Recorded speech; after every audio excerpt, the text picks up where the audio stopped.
ਅਗਲੀ ਜਿਹੜੀ ਹਰਜੋਤ ਸਿੰਘ ਜੀ ਗੱਲ ਕਰਦੇ ਜਾਈਏ, ਕਹਿੰਦੇ ਇੱਕ ਸਾਬਕਾ ਮਰੀਨ ਪਹਿਲਾ ਯੂਐਸ ਸਿਟੀਜ਼ਨ ਜਿਹੜਾ ਉਹ ਮੰਨਿਆ ਜਾ ਰਿਹਾ ਵੀ ਉਹ ਪਹਿਲਾ ਯੂਐਸ ਸਿਟੀਜ਼ਨ ਆ ਜਿਹੜਾ ਰੂਸ ਤੇ ਯੂਕਰੇਨ ਦੀ ਵਾਰ ਦੇ ਵਿੱਚ ਉਹ ਮਰਿਆ ਆ। ਵਿਲੀ ਜੋਸਫ ਕੈਂਸਲ ਨਾਂ ਦਾ 22 ਸਾਲਾਂ ਦਾ ਇਹ ਸਾਬਕਾ ਮਰੀਨ ਉੱਥੇ ਜੰਗ ਲੜਨ ਦੇ ਲਈ ਗਿਆ ਹੋਇਆ ਸੀਗਾ, ਕਿਉਂਕਿ ਯੂਕਰੇਨ ਨੇ ਕਿਹਾ ਸੀਗਾ ਵੀ ਆਓ ਜਿੰਨੇ ਵੀ ਸਾਡੇ ਲਈ ਲੜਾਈ ਕਰਨੀ ਆ ਉਹ ਆ ਕੇ ਕਰੇ।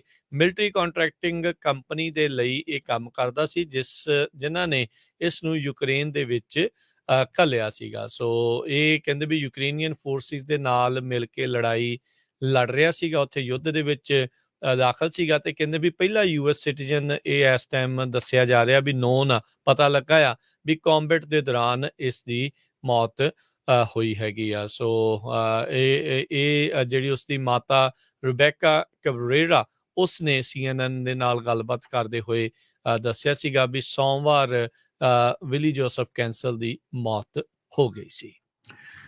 ਅਗਲੀ ਜਿਹੜੀ ਹਰਜੋਤ ਸਿੰਘ ਜੀ ਗੱਲ ਕਰਦੇ ਜਾਈਏ, ਕਹਿੰਦੇ ਇੱਕ ਸਾਬਕਾ ਮਰੀਨ ਪਹਿਲਾ ਯੂਐਸ ਸਿਟੀਜ਼ਨ ਜਿਹੜਾ ਉਹ ਮੰਨਿਆ ਜਾ ਰਿਹਾ ਵੀ ਉਹ ਪਹਿਲਾ ਯੂਐਸ ਸਿਟੀਜ਼ਨ ਆ ਜਿਹੜਾ ਰੂਸ ਤੇ ਯੂਕਰੇਨ ਦੀ ਵਾਰ ਦੇ ਵਿੱਚ ਉਹ ਮਰਿਆ ਆ।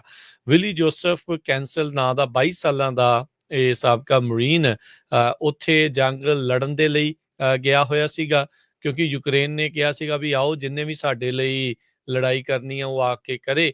ਮਿਲਟਰੀ ਕੰਟਰੈਕਟਿੰਗ ਕੰਪਨੀ ਦੇ ਲਈ ਇਹ ਕੰਮ ਕਰਦਾ ਸੀ, ਜਿਨ੍ਹਾਂ ਨੇ ਇਸ ਨੂੰ ਯੂਕਰੇਨ ਦੇ ਵਿੱਚ ਘੱਲਿਆ ਸੀਗਾ। ਸੋ ਇਹ ਕਹਿੰਦੇ ਵੀ ਯੂਕਰੇਨੀਅਨ ਫੋਰਸਿਸ ਦੇ ਨਾਲ ਮਿਲ ਕੇ ਲੜਾਈ ਲੜ ਰਿਹਾ ਸੀਗਾ, ਉੱਥੇ ਯੁੱਧ ਦੇ ਵਿੱਚ ਦਾਖਲ ਸੀਗਾ, ਤੇ ਕਹਿੰਦੇ ਵੀ ਪਹਿਲਾ ਯੂਐਸ ਸਿਟੀਜ਼ਨ ਇਹ ਇਸ ਟਾਈਮ ਦੱਸਿਆ ਜਾ ਰਿਹਾ ਵੀ ਨੋਨ ਆ, ਪਤਾ ਲੱਗਾ ਆ ਵੀ ਕੰਬੈਟ ਦੇ ਦੌਰਾਨ ਇਸ ਦੀ ਮੌਤ ਹੋਈ ਹੈਗੀ ਆ। ਸੋ ਇਹ ਜਿਹੜੀ ਉਸਦੀ ਮਾਤਾ ਰਿਬੈਕਾ ਕਬਰੇਰਾ ਉਸਨੇ CNN ਦੇ ਨਾਲ ਗੱਲਬਾਤ ਕਰਦੇ ਹੋਏ ਦੱਸਿਆ ਸੀਗਾ ਵੀ ਸੋਮਵਾਰ ਵਿਲੀ ਜੋਸਫ ਕੈਂਸਲ ਦੀ ਮੌਤ ਹੋ ਗਈ ਸੀ। ਅਗਲੀ ਜਿਹੜੀ ਹਰਜੋਤ ਸਿੰਘ ਜੀ ਗੱਲ ਕਰਦੇ ਜਾਈਏ, ਕਹਿੰਦੇ ਇੱਕ ਸਾਬਕਾ ਮਰੀਨ ਪਹਿਲਾ ਯੂਐਸ ਸਿਟੀਜ਼ਨ ਜਿਹੜਾ ਉਹ ਮੰਨਿਆ ਜਾ ਰਿਹਾ ਵੀ ਉਹ ਪਹਿਲਾ ਯੂਐਸ ਸਿਟੀਜ਼ਨ ਆ ਜਿਹੜਾ ਰੂਸ ਤੇ ਯੂਕਰੇਨ ਦੀ ਵਾਰ ਦੇ ਵਿੱਚ ਉਹ ਮਰਿਆ ਆ।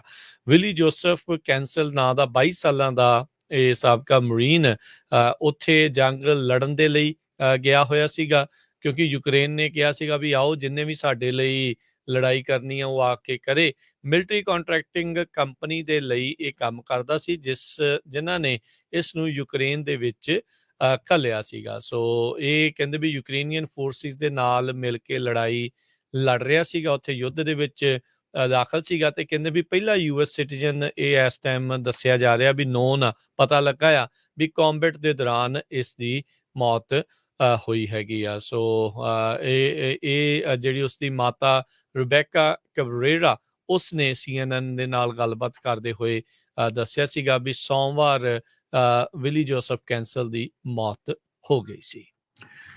ਅਗਲੀ ਜਿਹੜੀ ਹਰਜੋਤ ਸਿੰਘ ਜੀ ਗੱਲ ਕਰਦੇ ਜਾਈਏ, ਕਹਿੰਦੇ ਇੱਕ ਸਾਬਕਾ ਮਰੀਨ ਪਹਿਲਾ ਯੂਐਸ ਸਿਟੀਜ਼ਨ ਜਿਹੜਾ ਉਹ ਮੰਨਿਆ ਜਾ ਰਿਹਾ ਵੀ ਉਹ ਪਹਿਲਾ ਯੂਐਸ ਸਿਟੀਜ਼ਨ ਆ ਜਿਹੜਾ ਰੂਸ ਤੇ ਯੂਕਰੇਨ ਦੀ ਵਾਰ ਦੇ ਵਿੱਚ ਉਹ ਮਰਿਆ ਆ।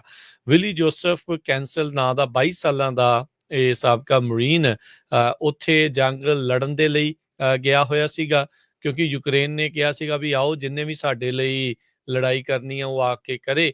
ਮਿਲਟਰੀ ਕੰਟਰੈਕਟਿੰਗ ਕੰਪਨੀ ਦੇ ਲਈ ਇਹ ਕੰਮ ਕਰਦਾ ਸੀ, ਜਿਨ੍ਹਾਂ ਨੇ ਇਸ ਨੂੰ ਯੂਕਰੇਨ ਦੇ ਵਿੱਚ ਘੱਲਿਆ ਸੀਗਾ। ਸੋ ਇਹ ਕਹਿੰਦੇ ਵੀ ਯੂਕਰੇਨੀਅਨ ਫੋਰਸਿਸ ਦੇ ਨਾਲ ਮਿਲ ਕੇ ਲੜਾਈ ਲੜ ਰਿਹਾ ਸੀਗਾ, ਉੱਥੇ ਯੁੱਧ ਦੇ ਵਿੱਚ ਦਾਖਲ ਸੀਗਾ, ਤੇ ਕਹਿੰਦੇ ਵੀ ਪਹਿਲਾ ਯੂਐਸ ਸਿਟੀਜ਼ਨ ਇਹ ਇਸ ਟਾਈਮ ਦੱਸਿਆ ਜਾ ਰਿਹਾ ਵੀ ਨੋਨ ਆ, ਪਤਾ ਲੱਗਾ ਆ ਵੀ ਕੰਬੈਟ ਦੇ ਦੌਰਾਨ ਇਸ ਦੀ ਮੌਤ ਹੋਈ ਹੈਗੀ ਆ। ਸੋ ਇਹ ਜਿਹੜੀ ਉਸਦੀ ਮਾਤਾ ਰਿਬੈਕਾ ਕਬਰੇਰਾ ਉਸਨੇ CNN ਦੇ ਨਾਲ ਗੱਲਬਾਤ ਕਰਦੇ ਹੋਏ ਦੱਸਿਆ ਸੀਗਾ ਵੀ ਸੋਮਵਾਰ ਵਿਲੀ ਜੋਸਫ ਕੈਂਸਲ ਦੀ ਮੌਤ ਹੋ ਗਈ ਸੀ।